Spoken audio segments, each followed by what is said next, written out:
Okay. Just went through my first hurricane a couple weeks ago, and it wasn't great. Yeah, I don't recommend it. Obviously, this video is not about soccer today, but this is a little bit more relevant to my life, so I kind of wanted to share my experiences with Hurricane Helene.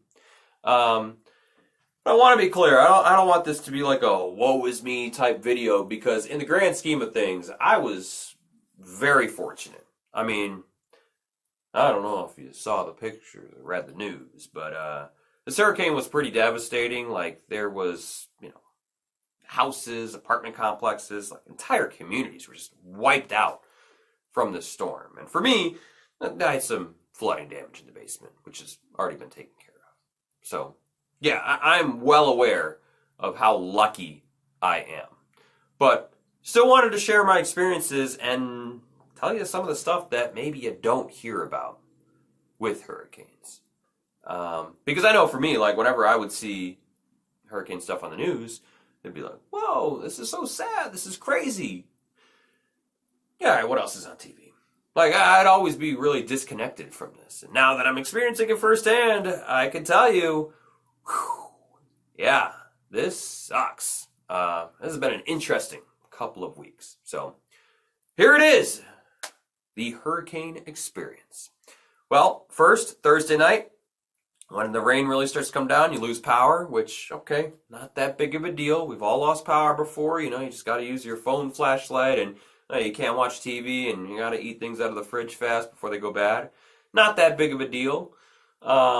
Well, it's not that big of a deal for the first couple of days, but like day 4, you're like, all right, I'm sick of this shit. Let's get the lights back on. Along with no power, you get no internet, which that kind of sucks because we're all using cell phones and we can't use them anymore. We can't contact anyone.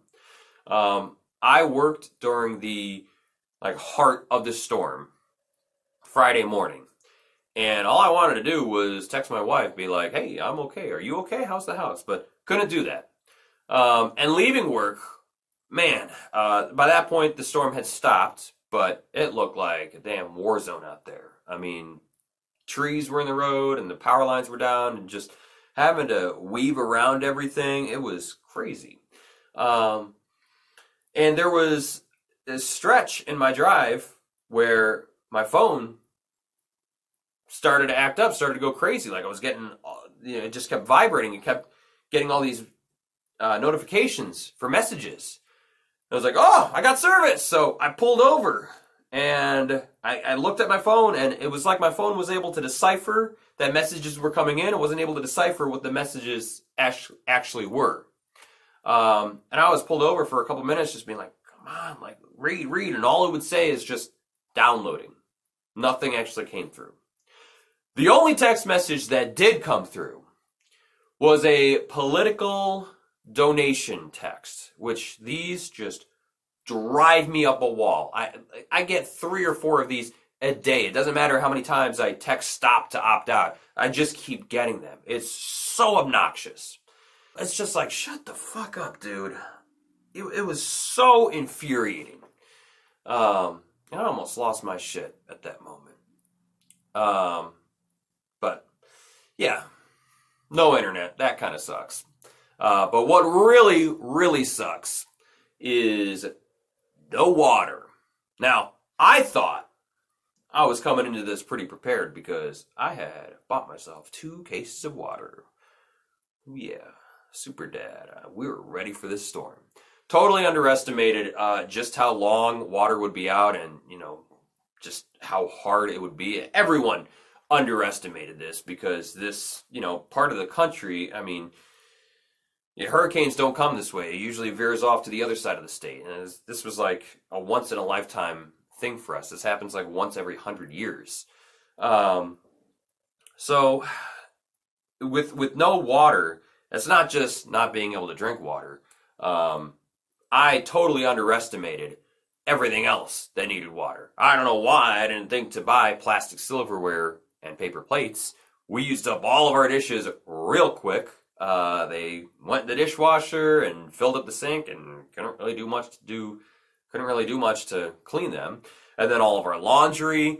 I was going into work, my uniform just had stains on it, but everyone else did too. And eventually our work was like, hey, you can wear whatever at this point. Wear your training polo, wear jeans. Like, you're fine. Just come in and help out. Um, and As far as showers, what I would do is I would take like a big gallon of water and just dump it all over myself and, clean myself that way. It's cold, but again, not that big of a deal. What is a big deal was the toilets. This was the worst part about all of it for me. Because you can't flush a toilet unless you have like a big bucket of water. And that method of pouring the water in, well, it'll get rid of the sight. It won't get rid of the smell. And I mean, that's the one thing I want to hammer down more than anything at this point. Obviously, with hurricanes, you think about the devastation, you think about the loss of property, the loss of life. That's the most important part about it all. But the thing that no one talks about is just how disgusting hurricanes are. Like, this is gross. You ever walk into a bathroom after someone just drops a bomb and you're just like, oh, God, like, I got to give this 10 minutes to air out. Well, that is every bathroom now, because none of them have running water at this point. And the only difference is you can't just give it 10 minutes to air out. It just like permanently smells like this. Every bathroom smells awful. Now, I'm doing the bucket method and I'm flushing all of my kids' turds down the toilet. But for me, I'm so fed up with it that I just give up. And I just start to go outside in my backyard. I don't even know if that's legal, but if my dog could do it, well, why can't I? I would just go outside with a grocery bag and roll of toilet paper and do my business. So yeah, it's all very inconvenient, but whatever. That's everything that happens within the household. Where it really gets tough is when you branch out and you look at, out in the open, out in the public. Because think about hospitals. Think about not having running water in a hospital. You can't just roll the patients outside and have them do the Danny method. No, they got to stay in their rooms. And, not all places... not all government buildings are built next to a big giant body of water. So you got to go out and get that water. How do you do that? Well, you got to go to the source. You got to take big trash cans and go to the river and fill those up and then bring them back. And that takes time, and everyone's complaining about their rooms smelling. Think about, jails. Yeah, think about, cell blocks, 40, 50 cells. Some of those cells, 2-person cells, and you can't flush the toilets right away. Think about just the smell of that. Think about how frustrated the detainees get. And, I get it. Some people say, well, they shouldn't be in jail. They should just bond out. And it's like, okay, I get it. Some of these people have done things that they allegedly shouldn't have done. But it's like, damn, I still feel for them. And, there's other people that are saying, well, if it's that bad, they could just, transfer everyone. Where? All the other counties are dealing with the same issue. And if you, transfer them out to a different county that's farther away that didn't get affected by the storm, that's a logistical nightmare because most of the other jails are all pretty crowded. They're all pretty much at 90%. And if you got, however many people are in this jail, 400, 500 people, and these other jails have, 20, 30 openings. It's a lot of different jails you got to go to. Everything that seems like it has a simple solution, it doesn't. Think about, retirement homes or specialty, places. Think about having to wash the dishes. Well, I mean, yeah, you're on a boil advisory, but you can't boil gallons upon gallons upon gallons of water. How are you going to wash these dishes, serve them on things that they can eat on? Okay, well, you can go to like styrofoam, I guess, but then think about all the garbage pile up. And our garbage, the trucks were not running for weeks. Okay, my garbage was just picked up for the first time this past Tuesday. So think about all the dumpsters that are just full of just trash. And think about the schools. Yeah, you can't open schools without running water. And who knows when everything is gonna be fixed? Because the thing is like everything was destroyed to the point where it's not as simple as like, okay, let's just connect it back together. No, you got to build some of this stuff back from scratch. So it's going to take a long time. Now, I think everyone has done a pretty amazing job as far as like the power company getting the power back on, even the internet. I mean, yeah, that sucked not having that for a while, but we eventually got power. We eventually got internet. And people that are working on the water, I mean, that is a tall task. I've seen some comments on Facebook. I don't know how accurate this is, but they were saying like this is a task that would normally take 6 months to a year to complete, and now they're trying to complete this within weeks. So I mean, just kudos to everyone working on like I said, the power, the water, because this is such a monumental task, and everyone has been doing really great because water has eventually started to turn back on in the community. It's obviously not everywhere yet, but yeah, I mean, that's just brutally difficult. I've heard that they have started to evacuate hospitals and transfer them to different places. So what happens to the people that worked on the units that are no longer there? Do they just get displaced? Do they get, reassigned to a different hospital? What if you can't drive 45 minutes or an hour now to your new place of work? What happens? Do you just, and if you do move over there and if water eventually does come back, and then it's like, okay, you get your job back? I mean, you would assume so, but that's another logistical nightmare going through all that. Yeah, it's tough. Like I said, everything that seems like it would have a simple solution, it doesn't, and it's a number of just minor inconveniences that really add up.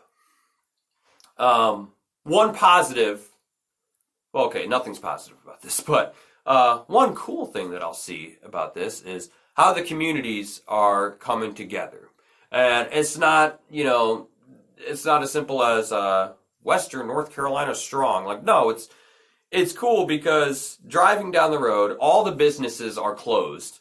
So all the parking lots are empty, except for like one, which will be like jam-packed with people. And what it'll be is a group that's just donating everything, giving out water bottles, giving out gasoline, giving out other essentials. And these come from, like, churches are doing this. These come from other places of business. This also just come from random, regular people that have those resources.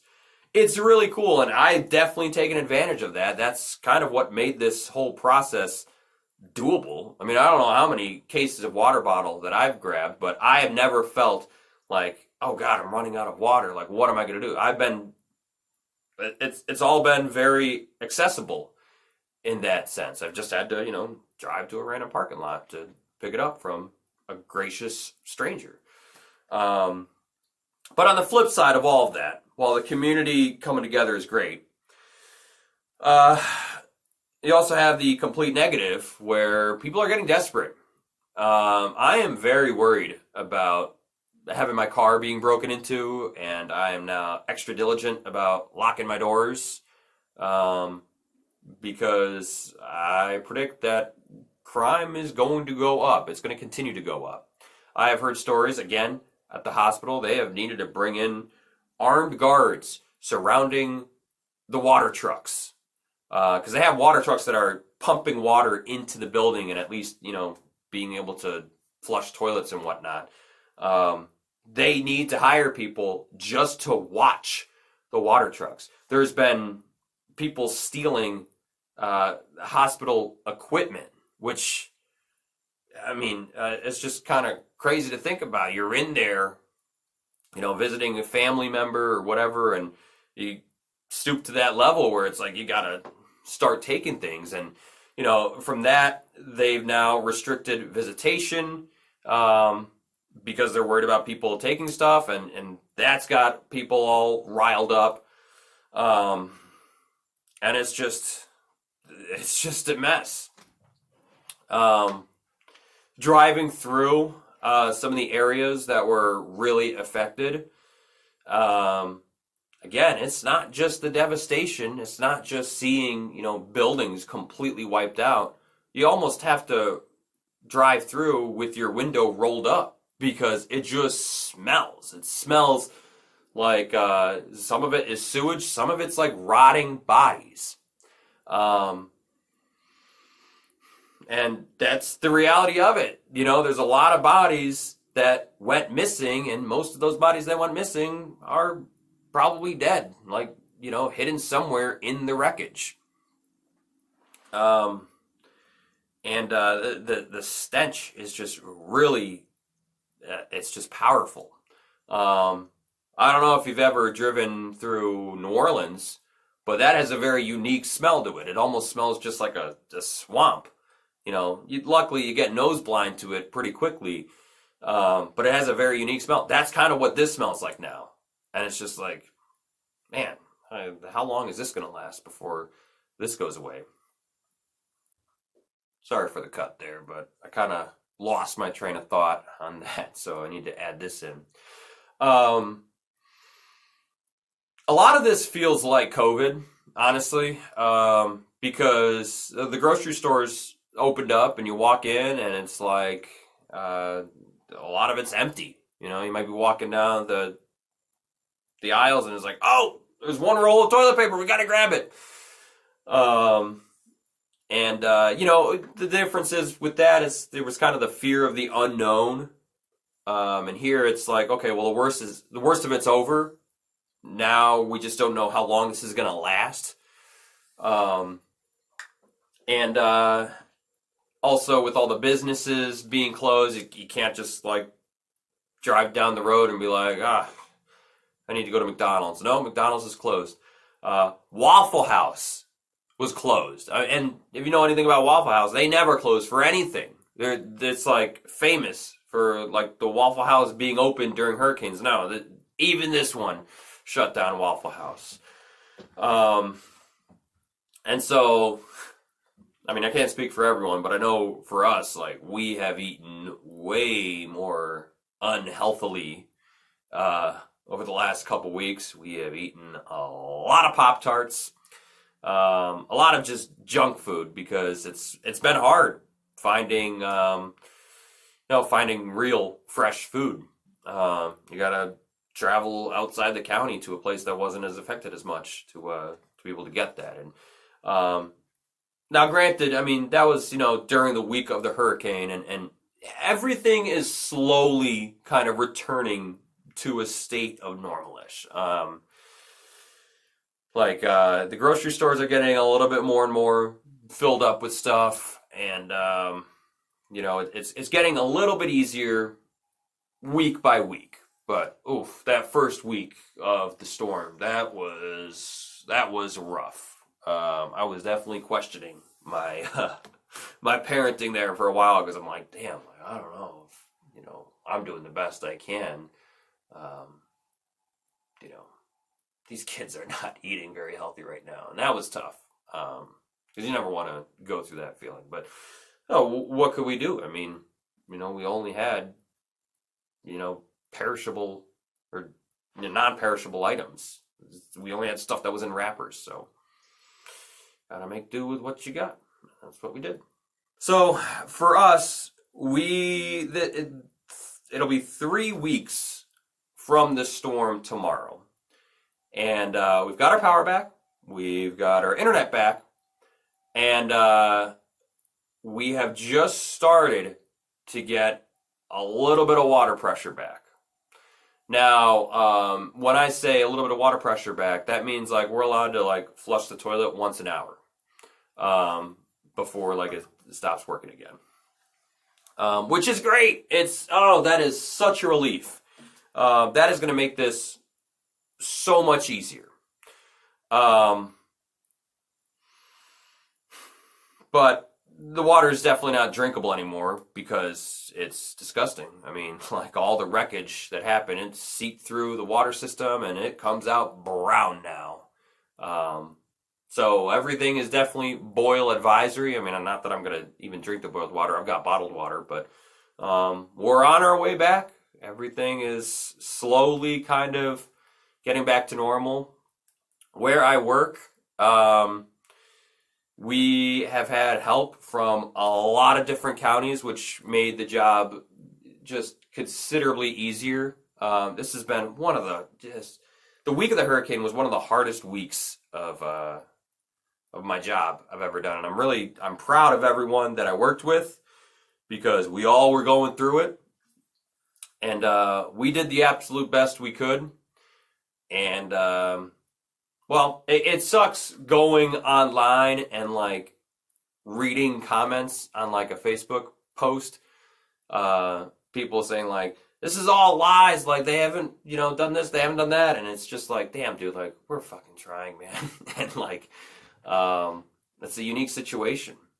And not that we do our job for the praise, for the pats on our back, but to see people, like criticize us when like, we were in a really shitty situation. That is tough, but whatever.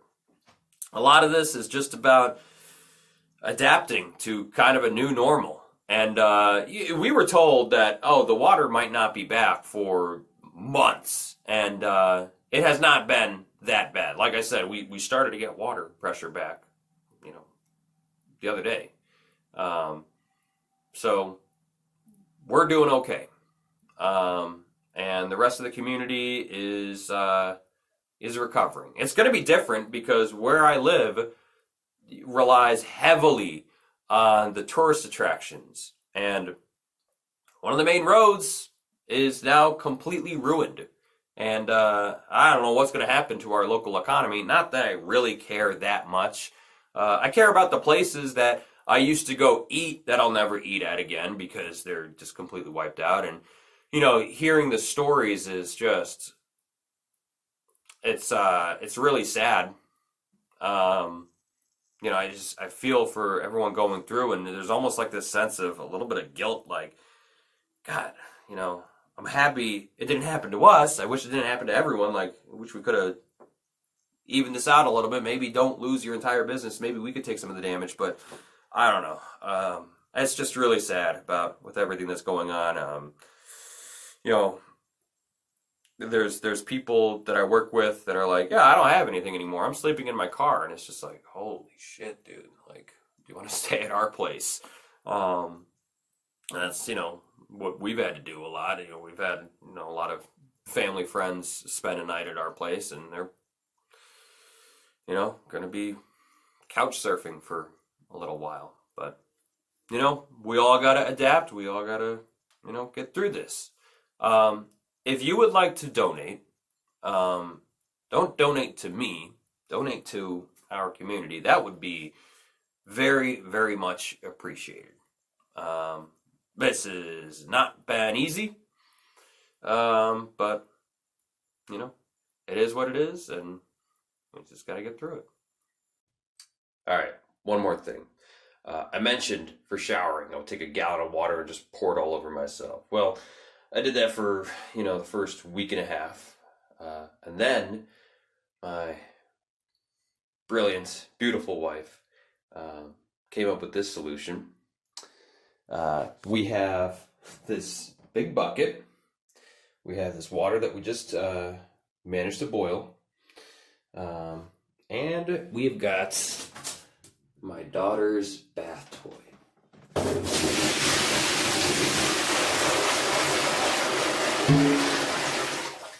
But we would get in here I'm gonna take this.